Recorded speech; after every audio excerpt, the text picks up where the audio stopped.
जैसी last video मैंने डाला प्रशांत धवन के ऊपर और उसके बाद एक वीडियो मैंने देखा तो प्रशांत धवन जी ये तो कह रहे हैं कि ऑपरेशन सिंदूर दोबारा से अगर हम करेंगे तो बहुत बड़ा चैलेंज भारत के लिए होने वाला है, लेकिन आप ना डिप्लोमेसी फेलियर की टॉपिक को ना छू रहे हैं ना उसको आगे बढ़ा रहे हैं व्यक्तिगत तौर पर। मैं शुरू में बता देता प्रशांत धवन कौन है। ये है बेसिकली एक गोदी यूट्यूबर है, लंड भक्तों को खुश करता है। अच्छा नीचे वो अपनी जैसे एक मेजर गोबर आली अपनी फॉरेन पॉलिसी बनाता है, ये यहाँ से बनाता है। इसने बोला है कि मैं बच्चों को पढ़ाता हूँ, सही है, प्रशांत धवन नाम है का। तो वो लोगों को ये जब ऑपरेशन सिंदूर चल रहा था बोल रहा था हम बहुत कामयाबी पे, हमारा ये हो गया वो हो गया, गोदी मीडिया को कोट कर रहा था। जैसे ही रिजल्ट आना शुरू हुए तो वो अब आहिस्ता आहिस्ता उसने अपनी टोन चेंज करी है। तो वो एक मतलब गोदी और लंड वक्त देगा प्रशांत धवन, उसके ऊपर इसने उसको डिकोड करते हुए वीडियो बनाई है। तो अब देखते हैं। लगता है कि इस टॉपिक को जरूर से ज्यादा बढ़ाना चाहिए क्योंकि देश की संप्रभुता की बात, पॉलिसी की बात है ना, कैसे ठीक किया जा सकता है उस पर चर्चा होनी चाहिए, लेकिन उसको आप अभी भी नहीं छू रहे। लेकिन मैं सफलता मानता हूं कि कम से कम आप चैलेंजेस की बात कर रहे हैं, चाइना की बात कर रहे हैं। मुझसे व्यक्तिगत तौर पर पूछेंगे कि भारत की डिप्लोमेसी किस तरफ जा रही है, विश्वास कीजिए भारत कहां खड़ा है, भारत को खुद नहीं पता। मैं भारतीय होने के बाद भी इस बात को क्यों कह रहा हूं ये मैं आपको समझाता हूं। अब आप समझ लीजिए ऑपरेशन सिंदूर के बाद की स्थिति अगर मुझसे पूछेंगे ना कि भैया ऑल पार्टी डेलीगेशन गया था, करोड़ों रुपए बर्बाद फूंक दिए, ये शब्द मुझे क्यों बोलने पड़ रहे हैं आपको समझ में आ जाएगा। इस बात का जवाब मुझे दीजिए। पाकिस्तान राष्ट्रीय सुरक्षा परिषद का अध्यक्ष बन गया, ये बड़ी बात नहीं है। रोटेशनल वे पे प्रोसीजर में आपका नाम आना ही था, लेकिन 193 देशों में से 182 देशों ने आपका समर्थन करते, ये बहुत बड़ी बात है। भारत पाकिस्तान का नाम लेके हमेशा ये कोट तो करता था कि और 3 देशों ने सिर्फ भारत का साथ दिया है। सही है भाई, 192 196 ऐसी कुछ देश 192 थे, 182 ने पाकिस्तान का साथ दिया, 3 ने नहीं दिया। 3 कौन सी दो ने नहीं दिया, बाकी एब्सेंट रहे। 2 कंट्रीज के मैं आपको नाम बताता हूँ। आर्मीनिया, जिसको पाकिस्तान कोई कंट्री नहीं मानता, रिकॉग्नाइज ही नहीं करा हुआ, और जब जंग लगती है अजरबैजान के साथ कुत्ते की तरह पलता घुस के। इजराइल की भी जब मट्टी पलीत ईरान के जरिए मिसाइलें मार मार के कराई है, तो ये 2 वो कंट्रीज थी जिनको पाकिस्तान वो ही नहीं रिकॉग्नाइज ही नहीं करता। तो ये उन्होंने वोट दिया है, उनके वोट का आपको भी पता है, पाकिस्तान को भी पता है, दुनिया को पता है, उनके वोट का कोई फर्क ही नहीं है। और 192 में से 2 वोट इंडिया को मिले। चूटी और हाथी का मुकाबला भी नहीं बन रहा है यहाँ पे। ये टेररिज्म को बढ़ावा देता है, फंड करता है, उनको जमीन देता है और देश में अशांति हो सके सब प्लानिंग वहीं से बैठ के करवाता है। उसके बावजूद भी 193 देशों में से 182 देश पाकिस्तान के साथ खड़े हुए। ये हमारी सफलता कैसे हो सकती है, मुझे आप बता दीजिए। बिल्कुल सफलता नहीं हो सकती, इसलिए मुझे दोबारा से यहाँ पर आके बात करनी पड़ सकती है। जैसे हनुमान ने अपने बेटे का सर काट के उसका वापस सर लगाने के बजाय हाथी का लगा पाया, क्योंकि कहता मैं सर वो अब नहीं लगा सकता, वो डिस्ट्रॉय हो गया। तो इसी तरह ये भी सफलता है भाई। जैसे वो गाय के मूत्र पीने वाले हिंदू उसको सफलता बोलते हैं, ये भी कामयाबी है। मल्टी फ्रंट डैमेज हो चुका है भारत को, यह भी आपको समझना पड़ेगा। रशिया जैसा हमने बरसों पुराना दोस्त खो रहे हैं। रशिया अफगानिस्तान को मान्यता दे रहा है, अब चाइना देगा। भारत के लिए क्या स्थिति बन रही है ये तो सोचकर मैं बहुत डर जा रहा हूं, मैं अंदर से कांप जा रहा हूं, रूह कांप जा रही है मेरी। रशिया भारत को आप नोट करो ये इंडियंस की टोन कैसी चेंज हुई है। अब ये कांप रहे, तो ये कंपाने का जो काम था ये फील्ड मार्शल आसिम मुनीर और पाकिस्तान आर्मी ने करा है भाई। ये 10 मई से पहले ये यूं कांपते नहीं थे, इनको काफी साल हो गए थे, 2019 के बाद से कांपते नहीं थे। इस बार अब 2025 में इनका नया सॉफ्टवेयर अपने अपडेट करा तो इसमें अब कांपना शुरू हो गए वापिस। जो पिछले जो बग्स थे वो फिक्स कर दिए। उसी के लहजे में उसी को जवाब दे रहा है। ऑपरेशन सिंदूर के वक्त रशिया ये कह रहा है कि तटस्थ रहिए, ये युद्ध का मौका नहीं है, आप समझ लीजिए, आपस में आप कर लीजिए, हम कुछ नहीं करेंगे, आप आपस में बैठ के कर लीजिए। यही कुछ 2022 में समरकंद एससीओ शिखर सम्मेलन में डियर पुतिन जी ये समय युद्ध का नहीं है नरेंद्र मोदी जी ने कहा था। ऑपरेशन सिंदूर हुआ तो पुतिन ने कहते ये समय युद्ध का नहीं है। भारत को भारत के हिसाब से ही जवाब दे दिया। ये सोचने वाली बात है।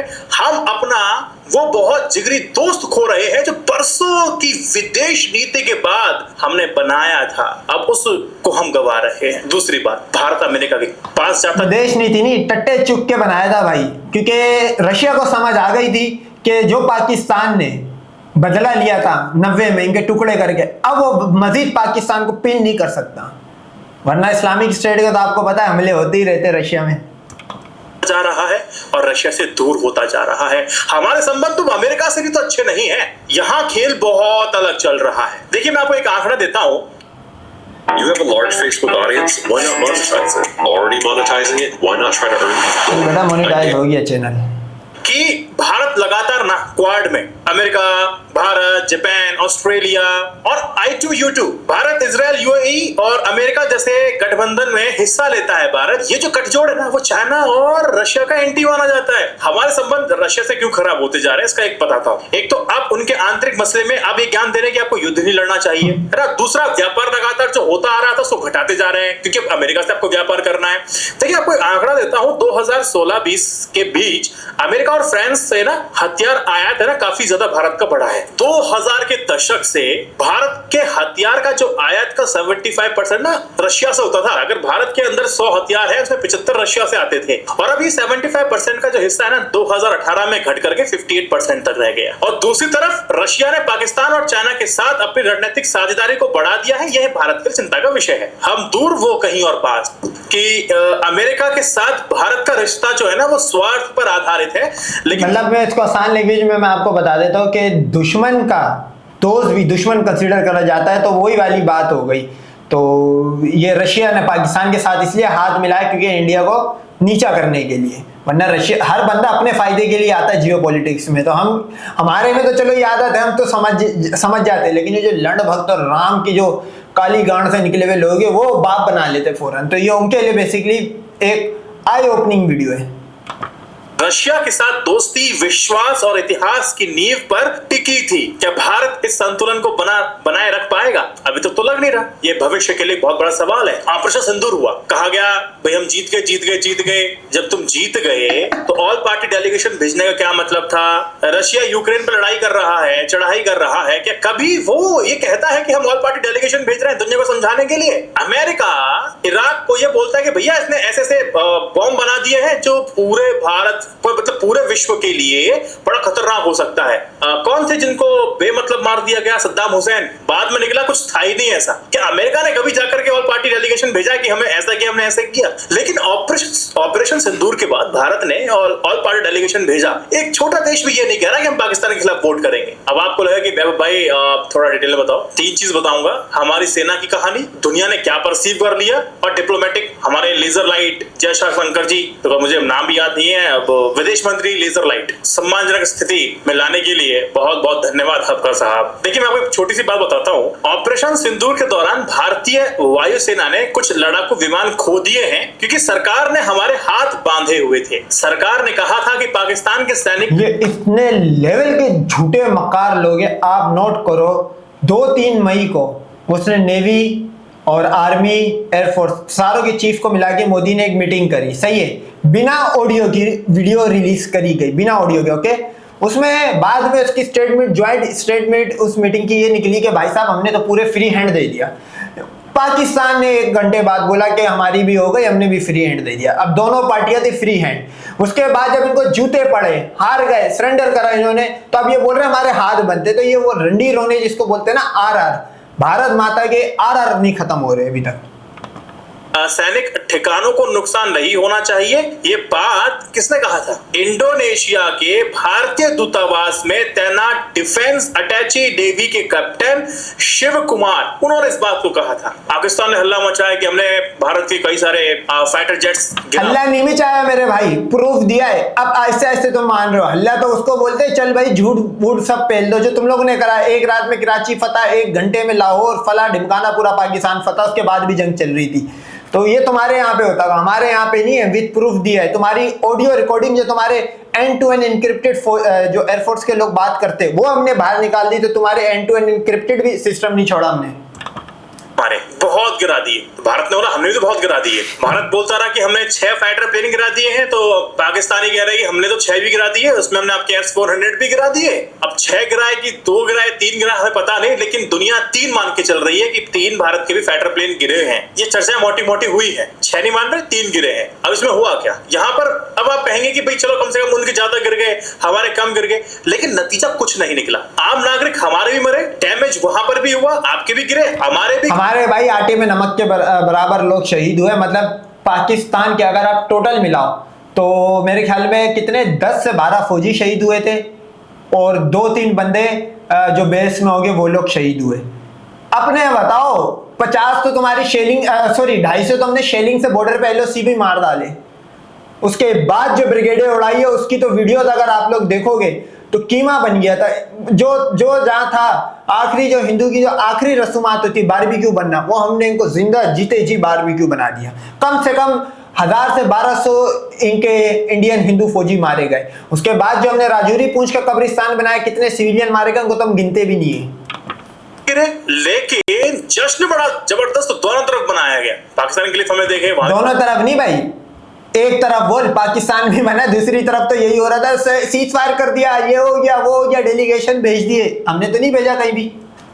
जश्न बन रहा है, भारत में देखा यहाँ भी जश्न बन रहा है। अच्छा, कुछ एक्सपर्ट ने ये बोला कि देखिए पाकिस्तान, जब नरेंद्र मोदी ने जो सर्जिकल स्ट्राइक की थी तब पाकिस्तान को कुछ समझ में नहीं आया। पहलगाम, फिर उसके बाद 2 सर्जिकल स्ट्राइक हो गई, फिर एक और किया था, तो उसके बाद डैमेज को समझ नहीं पाया था, भारत का बहुत ज्यादा नुकसान नहीं कर पाया था, इसलिए पाकिस्तान की तरफ से चुपचाप ठीक है हो गया, हमने ये कर दिया, वो कोई छुटपुट बयानबाजी होती तो बंद हो जाता था। लेकिन पहलगाम के बाद पाकिस्तान ने बहुत जोर शोर से ना वीडियो फुटेजेस जो प्रचार प्रसार किए और जनता को विश्वास दिला दे कि हमने भी बहुत कड़ा प्रहार किया है, हमने भी भारत का बहुत नुकसान किया है, तो पाकिस्तान ने ये तो जता दिया कि हमने भारत का बहुत बड़ा नुकसान जरूर किया है, इसलिए वो जश्न मना रहे हैं, बनाते रहिए, कोई बात। कितना नुकसान हुआ, क्या नुकसान हुआ, इस पर क्लैरिटी भारत की तरफ से नहीं आई थी, तो लोगों को लगने लगा कि यार ये छुपा रहे, इसका मतलब कुछ ज्यादा नुकसान हो गया होगा। एक परसेप्शन बना लोगों के बीच में, ज्यादा नुकसान हो गया है, बहुत ज्यादा डैमेज हो गया होगा, इसलिए छुपाया जा रहा है, ये बात थी। अब आप मुझे बताइए कि अभी इजराइल और ईरान के बीच में युद्ध चल रहा है, ईरान ने छुपाया, ये कहा कि हमारा कोई नुकसान नहीं हुआ। अमेरिका के युद्ध चलते थे तालिबान से, तो बताता था कि हमारा इतना नुकसान हो गया, कहता था। लेकिन भारत ने उस चीज को बड़ा ही गोल गोल गोल गोल गोल घुमाया और जनता के बीच में ये विश्वास पैदा हो गया कि यार छिपाया तब जाता है जब कुछ बहुत बड़ा गलत हो गया होता है उसी की जनता का। अब दुनिया में क्या परसेप्शन बना, एक फॉल्स परसेप्शन बन गया भारत के खिलाफ कि भैया भारत ने ना पहलगाम जो अटैक हुआ था जिसमें क्लियरली हमारे 26 नागरिकों को आतंकवादियों ने मार दिया था, क्लियरली भारत पाकिस्तान ने ऐसा मैसेज बनवा दिया कि भारत तेरे लिए आतंकवादी हो गया, हमारे लिए तो मुजाहिद थे भाई, सीधी सिंपल बात है। ने ना अपने लोकल पॉलिटिक्स की वजह से बहुत ज्यादा ओवर रिएक्ट कर दिया है, ये धारणा बन चुकी थी। अब इसी धारणा को तोड़ने के लिए तो ऑल पार्टी डेलीगेशन बनाया गया कि भैया भारत की बात है, चले जाइए चाहिए, बताइए दुनिया को हमने क्यों किया ऐसा। विश्वास कीजिए उस ऑल पार्टी डेलीगेशन के बाद भी एक छोटा देश भी खड़ा नहीं है कि जो कह सके हम पाकिस्तान के खिलाफ वोट करेंगे, पाकिस्तान के खिलाफ कर। आपकी ऑल पार्टी डेलीगेशन में करोड़ों रुपए का क्या हुआ, गए पिकनिक बनाकर आ गए। वो आतंकवादी कौन थे जिनको पकड़ा गया, नाम आए निकल गए, ये तो पकड़े ही नहीं गए, मतलब कहाँ मिस्टर इंडिया हो गए, वो सब कहाँ चले गए। मैंने आपको पहले ही कहा था, जब कार्रवाइयां होती है ना तो बेसिक सवाल जो पूछे जाते हैं वो नहीं पूछे जाते फिर बाद में। आरडीएक्स जब आया था कैसे आ गया था, ना जब आज है ना मेरे पास ना आपके पास। आरडीएक्स का मैं आपको थोड़ा सा बता दे, जो पाकिस्तान से देख रहे हैं, मुंबई के अंदर दाऊद भाई और टाइगर भाई ने एक तरह का आप बोलो ज्वाइंट ऑपरेशन करा था। इंडिया में 13 धमाके होते मुंबई में, सीरियल बॉम्बिंग हुई थी, तो उसके अंदर आरडीएक्स इंडियन पुलिस बोलती है, अब मान तो सच तो नहीं मान सकते, इनके तो मजहब में इतने झूठे, इनके भगवान झूठे, तो इनकी बात पे क्या ही यकीन करेंगे। लेकिन उसमें यह बोला गया था कि आरडीएक्स आया कराची से और आया पोर्ट के जरिए, मुंबई पोर्ट में उतरा और वहां से आया, लेकिन आज तक ये नहीं पता लगा कि आया कैसे, पोर्ट से क्लियरेंस कैसे हुई। भाई पोर्ट में कस्टम होता है, आगे पीछे क्लियरेंस कैसे हुई, तो ये उसका बता रहा है कि आरडीएक्स आया कैसे, कई भविष्य में होगा। वो बेसिक सवाल पूछने बंद कर देती है हमारी मीडिया। मतलब ऑल पार्टी डेलीगेशन जब अपने पिकनिक टूर के तहत ना कोलंबिया गया तो एक छोटे देश ने भी ना पाकिस्तान की निंदा करने से इनकार कर दिया था। यह है सफलता अपनी ऑल पार्टी डेलीगेशन की, और ये संदेश बनवा दिया गया है। मेरे ख्याल में कोलंबिया था, जहां तक मुझे याद है, था छोटा सा एक देश में, नाम भूल गया, रंग बिरंगी से कलर का उसका फ्लैग था, कोलंबिया होगा। भारत ने अपनी डोमेस्टिक पॉलिटिक्स के चक्कर में ना ये सब ज्यादा मास डिस्ट्रक्शन कर दिया है और दुनिया इसको मान भी रही है। और दूसरी बात, चलो ये तो परसेप्शन दुनिया में क्या बना वो अलग चीज है, लेकिन डिप्लोमेटिकली भारत के साथ 4 देश ने पीछे खड़े हुए। हम अमेरिका करीब है लेकिन उससे दूर दिखाई दे रहे हैं। रशिया को दिखाई दे रहा है कि हमारे पास तो भारत का पता नहीं क्या स्थिति हो रखी है, वो वैसी जो उम्मीदें हैं वो खत्म करके बैठा है रशिया। ये जब ये भारत और पाकिस्तान के बीच में जो युद्ध चल रहा था उसको रुकवाने का जब श्रेय अमेरिका की तरफ से, डोनाल्ड ट्रंप की तरफ से लिया गया था ना, तो जब ट्वीट्स आने शुरू हो गए कि भाई हमने रुकवा दिया है और हमने ट्रेड डील को लेकर के हमने इनको धमकी दी, दोनों मान गए हैं, अब दोनों समझदार हैं, अब अपने काम पे लगी। अब ये तो बात पाकिस्तान मान रहा है, जो सच है वो मानना चाहिए। इंडियन इस बात को क्यों नहीं मानते कि डोनाल्ड ट्रंप ने सीज फायर करवाया। देखो भाई, डोनाल्ड ट्रंप के ट्वीट से पहले पाकिस्तान ने 36 जगह पे बम गिरा चुका था और मजीद 100 जगह पे गिराने जा रहा था। तो जिसमें वो बताते हैं, जेडी वेंस बोलता है कि मेरे पास इंफॉर्मेशन आई है बहुत खतरनाक हमला होने वाला है इंडिया के अंदर और इंडिया की कमर टूटने वाली है। उसके बाद ही क्यों सीजफायर हुआ? अगर डोनाल्ड ट्रंप का इंटरफेयर नहीं था भाई, अगर डोनाल्ड ट्रंप का इंटरफेयर नहीं था तो सीजफायर डोनाल्ड ट्रंप अपने अकाउंट पे लगा रहे, जो कर रहा करते रहे, आप नहीं रुकते, आप क्यों रुके? तो ये बात, ये लंड भक्त नहीं, क्योंकि इनसे आप समझदारी की ज्यादा उम्मीद रख नहीं सकते। ये है मूर्ति पूजा वाले, जो बंदा प्लास्टिक के प्रिंटेड हुए उसको अपना मसीहा या खुदा मानने लग जाए, तो उनसे आप फिर इसी तरह की उम्मीद लगा सकते हो। वो सच को झूठ बोलेंगे, सूरज को मतलब रोशनी को अंधेरा बोलेंगे। ये हिंदुओं का ये रहा है। मूर्ति पूजा वाले जितने भी है, बुद्धिस्ट मुजिस्ट जो भी रिलीजन है, उनका यही है, अब्राहमिक को हटा के। ये सब चीजें सही नहीं है। अमेरिका ने इसका श्रेय सीजफायर मैंने करा दिया। वहां का राष्ट्राध्यक्ष ये कह रहा है कि मैंने रुकवा दिया डोनाल्ड ट्रंप ने, और जवाब हमारे राष्ट्र के अध्यक्ष को देना चाहिए, नरेंद्र मोदी को, कि तुमने कैसे रुकवा दिया। कहा विदेश मंत्री, ये सचिव, वो सचिव ये कह रहे हैं। ये सोचने वाली बात है, ब्लंडर है सबसे बड़ा। वहां की वो बात तो कहे वहां के डोनाल्ड ट्रंप, और यहाँ से आपके सचिव कहे, यहाँ से आपके विदेश मंत्री कहे। जिस कद के व्यक्ति ने सवाल किया उस कद के व्यक्ति को जवाब देना चाहिए। सिंपल सा लॉजिक ये लगता है। अगर डिप्लोमेसी की थोड़ी भी समझ होगी तो आपको समझ आ रहा होगा। वो बताओ क्यों मैं बोल रहा हूँ? क्योंकि अगर उसमें अमेरिका का दिमाग घुमा तो इंडिया ये बोल देगा कि भाई ये तो हमारी इसका मिनिस्टर था, मंत्री, हिंदी में मंत्री था, ये था, इसको हम साइड कर देते। अब मोदी अगर ये बात बोले और अमेरिका ने दे दिया बांस, तो फिर आपको मोदी को हटाना पड़ेगा। तो ये डिप्लोमेटिक तरीके से इंडिया जो कर रहा है, वो अपने मतलब फेस सेविंग के लिए ये इन छोटे मोटे टुच्चों को, हिंदुओं को आगे कर देता है। डोनाल्ड ट्रंप ने फील्ड मार्शल को बुलाया अपने पास, मुनीर साहब को, पाकिस्तान से, तो बोला कि देखो विज्ञप्ति मुनीर, अगर वही डोनाल्ड ट्रंप भारत के आर्मी चीफ को बुलाते तो हम क्या कहते? हाँ, आप कह सकते हैं कि हाँ मुनीर वो इन्वेस्टमेंट कर रहे हैं अपने परिवार के लिए और बिटकॉइन और ये सब चल रहा है वहां पर, तो ठीक है बुला दिया उसको। लेकिन भारत के आर्मी चीफ अगर जाते तो तुम क्या कहते? बताइए। हम कहते रहे कि भैया पाकिस्तान को फंड मत दी। तुम बोलते विश्व गुरु, अब भारत चोदेगा यूएसए की माँ, यूं ही खबर बता रहे होते, और फला तो ढिमकाना, यूएसए आया भारत के घुटनों में, यूएसए ने ट्रेन करवाई भारत से अपनी आर्मी। सबसे फनी पार्ट क्या होता उसमें, अगर ये लोग ये लिखते अब यूएसए की एयरफोर्स को देगा भारत ट्रेनिंग।